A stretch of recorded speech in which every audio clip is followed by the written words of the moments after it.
Dear child, you feel like no one's on your side, like you're fighting battles alone, defending yourself with tired words while accusers circle, while voices pile on, while the whole world seems to have an opinion about what you did wrong.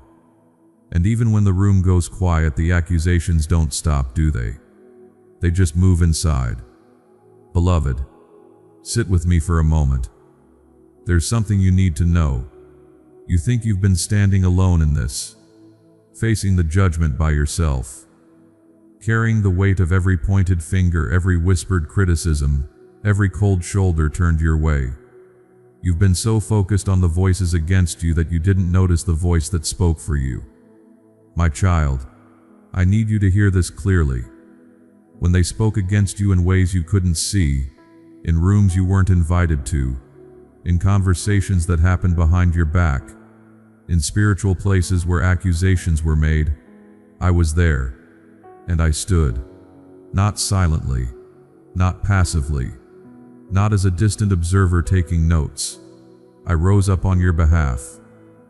When the enemy came with his list, his carefully documented failures, his evidence of your worst moments, I stood between you and that voice. Not because you were perfect, not because you had no fault, but because you are mine. I know how heavy the accusations feel, the ones people speak out loud, and worse, the ones you only imagine they're thinking. You replay the moments, you see their faces, you hear the tone shift when they talk about you, and inside, you're building a case for your own defense, over and over, trying to prove you're not as bad as they think. Beloved family, these messages are not just videos. They are prayers reaching hearts.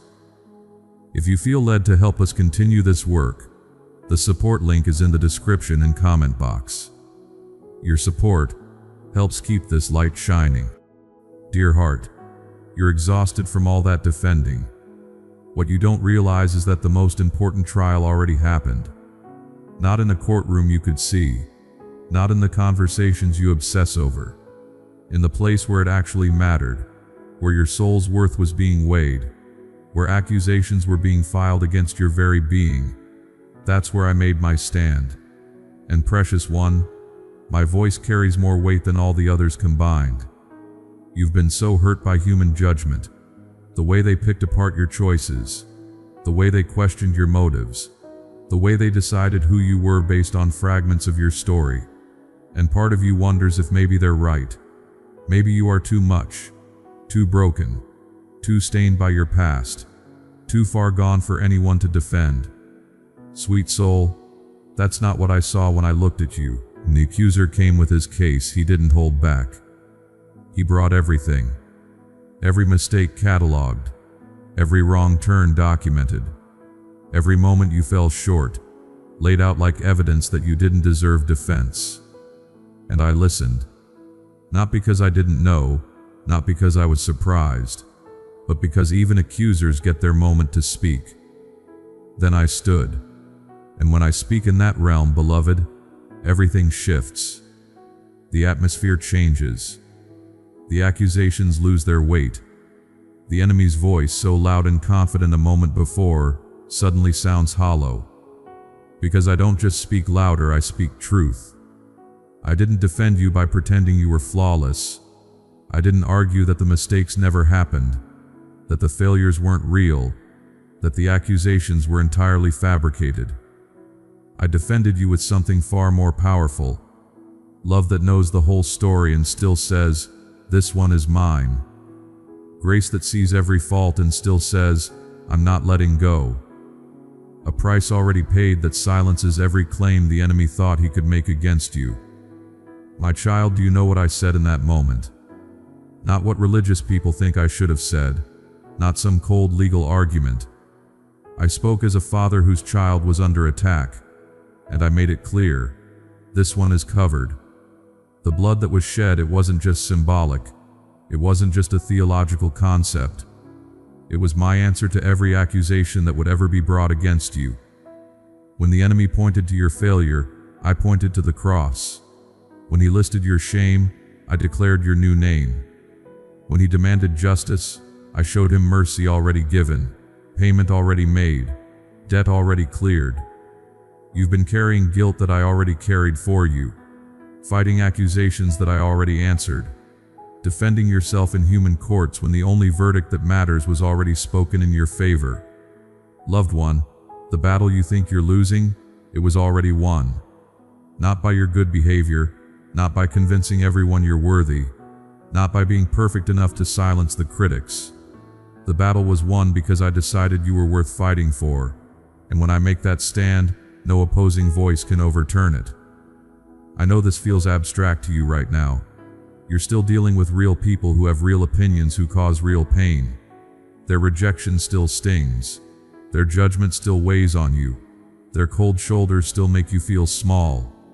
And I'm not telling you that none of that matters. I'm telling you that it's not the final word. When you walk through rooms where you're not wanted, where people whisper, where you feel the weight of their disapproval, remember this: there is a room you cannot see where a different conversation happened, where every claim against you was addressed, where I spoke over you with authority no human voice can match, where your worth was defended and your place was secured. Dear heart, you don't need everyone's approval. You don't need to win every argument. You don't need to convince every critic that they've misjudged you. Because the one whose opinion actually shapes reality has already taken your side. Does that mean the human stuff doesn't hurt? No. Does it mean you won't feel the sting of rejection anymore? I wish I could say yes, but you know that's not how it works. What it means is this: when you feel the weight of human judgment pressing down, you can remember there's a higher court. When the accusations loop in your mind at night, you can remember they've already been answered. When you feel like you're standing alone, you can know that the most important advocate already spoke on your behalf. The enemy wanted you to feel abandoned. He wanted you to believe that even heaven had turned its back, that even I had joined the chorus of voices against you. That's why the accusations felt so heavy, beloved. Because somewhere deep inside, you feared that maybe I agreed with them. Maybe I was disappointed too. Maybe I was silent because you didn't deserve defense. But precious one, I was never silent. You just couldn't hear me over the noise of your own fear and the volume of human voices. I was speaking, loudly, clearly, declaring your worth, defending your place, standing between you and every power that wanted to tear you down. This is what happens in the unseen places. When you're lying awake at 3 in the morning, replaying every criticism, drowning in shame, I am speaking your true name. When you're sitting alone, convinced everyone has given up on you, feeling like you've used up all your chances, I am reminding the heavens that you are mine, and that is not up for debate. When the enemy whispers that you're beyond redemption, too far gone, unworthy of defending, I remind him that the price was already paid, the case was already closed, and he has no claim on you.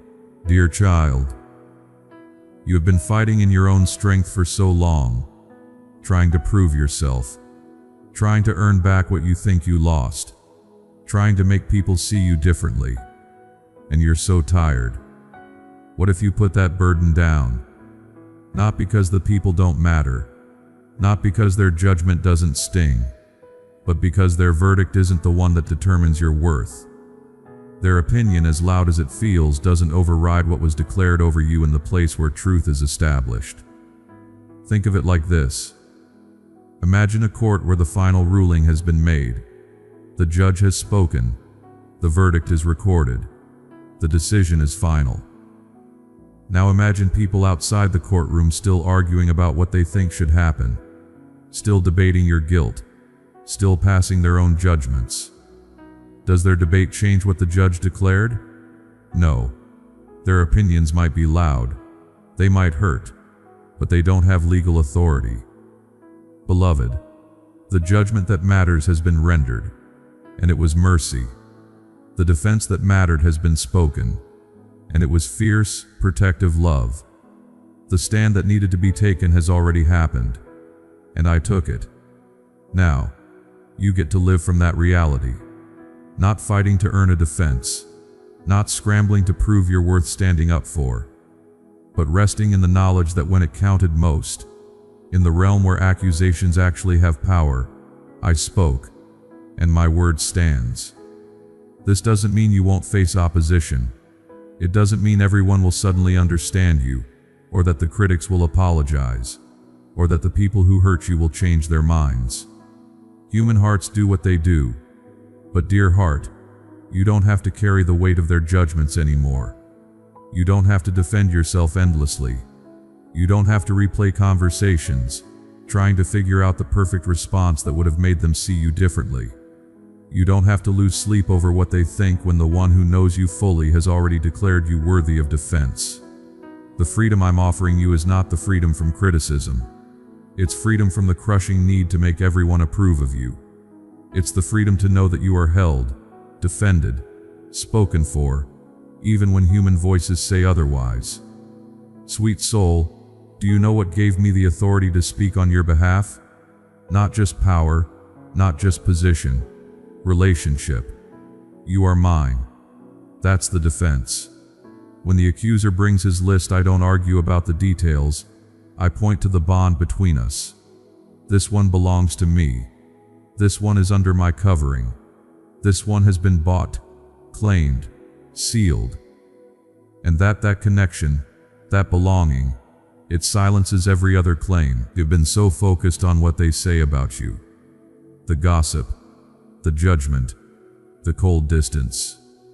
And I understand why. It hurts to be misunderstood. It hurts to be rejected.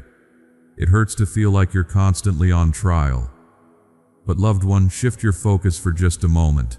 Look at what was said for you in the place where it actually changes everything. When I stood, it wasn't tentative. It wasn't a weak, well, maybe this one deserves a chance. It was absolute. This is my child, covered by my sacrifice, held in my love. And no accusation, no matter how detailed, no matter how loud, will separate this one from me. That declaration, precious one, is still standing. It didn't expire when you made another mistake. It didn't weaken when you felt far from me. It didn't get revoked when people turned against you. What I spoke over you in the heavens is not dependent on your perfection. It's rooted in my decision to love you, to claim you, to defend you. And my decisions don't waver.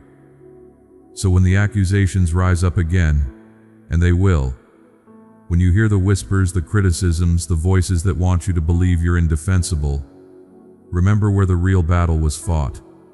Remember who spoke on your behalf. Remember that I didn't just defend you quietly, I stood. Standing means something. It means refusal to back down. It means putting yourself between the threat and the one you love. It means making your position unmistakably clear. My child, that's what I did for you. Not because you earned it, not because you were beyond fault, but because love stands. And now, you get to walk in the world knowing that no matter what voices rise against you, the voice that spoke for you in the heavens is louder, truer, stronger. You get to face your accusers, whether they're people in your life or thoughts in your own head, with the quiet confidence that the most important verdict has already been given. Does this mean you'll never doubt again? Probably not. Does it mean the hurt will disappear overnight? I wish it worked that way, but healing takes time. What it means is this: when the doubts come, you have something to anchor to. When the hurt rises up, you have a truth to return to. I stood for you.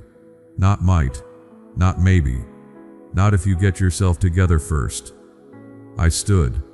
Past tense. Already done. Finished work. And dear heart, I'm still standing. Not because the accusations stopped, they haven't, but because my commitment to you doesn't depend on the silence of your enemies. It depends on the depth of my love. And that, beloved, is unchanging. So come out of the defensive crouch. Stop rehearsing your explanations. Stop trying to prove to everyone that you're not what they think you are. You don't need their validation. You have mine, and that is enough. When you walk into rooms where you're not welcome, Hold your head up, not in arrogance, not in pride, but in the quiet knowledge that the one who matters most already spoke your worth. When you face criticism that cuts deep, let it hurt, but don't let it define you, because the definition that matters was written in the heavens, in words of grace and fierce love. Precious one, you are defended, you are covered, you are mine, and nothing, not human opinion, not past mistakes, not present struggles, not accusations seen or unseen, nothing can undo what I declared when I rose to speak on your behalf. Rest in that tonight. Let the weight of human judgment slide off your shoulders. You were never meant to carry it. You were meant to walk in the freedom of knowing that when it mattered most, I took the stand for you, and I always will. Amen. Beloved family, we may not always have the words to fully express it, but we deeply honor those who have supported this mission. Your generosity carries purpose.